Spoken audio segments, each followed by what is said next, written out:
여러분 가장 뭐랄까요? 여러분에게 있어서 징그러운 파충류 동물이 있다면 여러분 어떤 파충류를 되게 싫어합니까? 대부분 사람들이 또 특별히 여성들이 파충류를 되게 좀 두려워하는데요.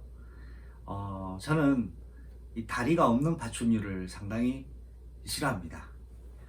그리고 다리가 많은 파충류도 싫어합니다.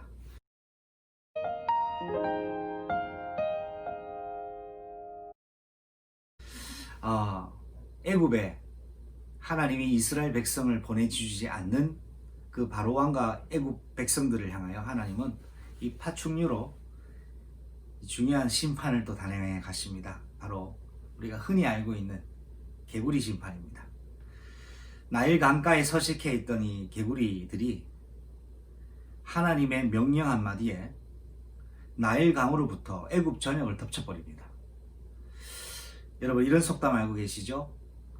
장난으로 던진 돌 하나에 개구리는 죽을 수도 있다라는 얘기 한 번쯤 들어보셨을 겁니다. 이처럼 장난으로 던진 돌에 개구리는 죽을 수 있을 만큼 미물입니다. 힘이 있는 그런 존재가 아닙니다.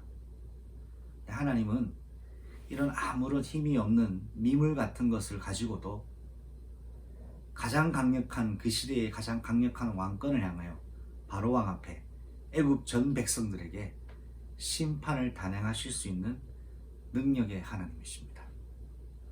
바로왕이 이스라엘 백성이 애굽을 떠나 희생 제사를 드리는 것을 강력하게 거부하니까 하나님은 바로 나일강 심판 이후에 애굽의 나일강 주위에 서식해 있던 개구리들을 애굽 왕궁으로부터 모든 국민이 사는 집안 구석구석에 차고 넘치도록 완전 아수라장을 만들어 버립니다. 아무 능력도 없고 독성도 없고 어떤 특별한 해를 끼치는 것도 아닌 이 개구리가 계속해서 멈추지 않고 나일강으로부터 시작해서 애굽 전역에 가득 차버리니까 이때 놀라운 일이 하나 생기지요. 바로 왕이 두 손을 들기 시작합니다. 나는 이제 더 이상 고집 부리지 않겠다고 제발 이 개구리들을 애굽 땅에서 저 원래 있었던 나일강으로 좀 내보내달라고 모세 당신의 하나님께 좀 간구해달라고 기도 부탁을 하는 아주 해프닝이 생기기 시작합니다.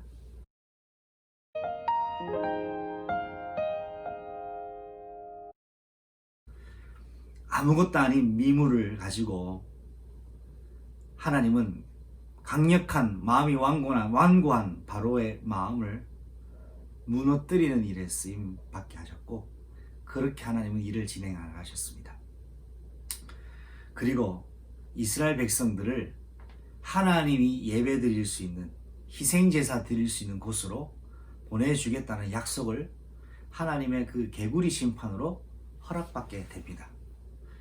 강력한 군대의 힘을 동원하신 것도 아니고 어떤 불가항력적인 외부적인 재난을 이용하신 것도 아닌 흔한 어쩌면 미물인 개구리들을 통하여 하나님은 완강해져 있는 바로의 마음을 단번에 누그러뜨리고 변화시키고 그 고집스러운 마음을 꺾어버립니다.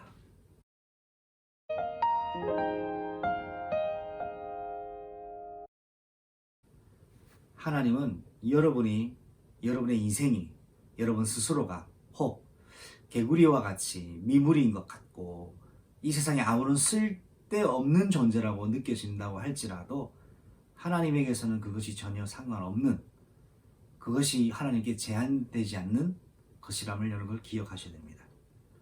하나님은 미물 같은 저와 여러분을 예수 그리스도의 이름으로 구원하셨습니다. 어쩌면 미물이었던 우리도 예수 그리스도의 공로로 새로운 피조물로 변화를 받았습니다. 이제는 내 능력으로 사는 것이 아닌 여러분의 자신의 능력으로 사는 것이 아닙니다. 하나님이 주시는 능력으로 살아야 합니다. 하나님이 공급하시는 힘으로 살아야 합니다. 안 될 것 같은 상황도 최소한의 미물을 가지고 변화시키시고 당신의 의지대로 이끌어 가시는 하나님의 능력의 하나님을 의지하십시오. 개구리 심판은 가장 약한 것을, 가장 강한 것을 꺾어버리는, 약한 것으로 강한 걸 꺾어버리시는 능력의 하나님이 저와 여러분의 하나님이시라는 것을 입증해주는 사건입니다.